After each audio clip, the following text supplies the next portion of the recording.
Sa mga gumagamit ng automatic washing machine tapos naglalak siya na hindi ko na video kasi naglalak dito ito lang yung buksan nyo tapos linisin.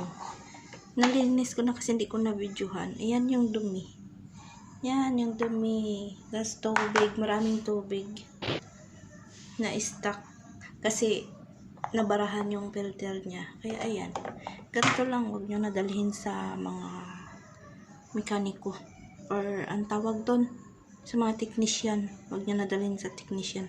Ito lang gawin nyo, buksan nyo lang yan, linisin nyo lang yan. Malinis na, hindi ko lang na-videohan. Then balik, ganun lang. And then na-on ko na to siya kanina. Try ko na kasi hindi ko lang na videohan simula. Yan. Then may damit yan eh. Wait. Set natin. Maglaban na tayo. Yun. Diba? Okay na. Mandar na siya.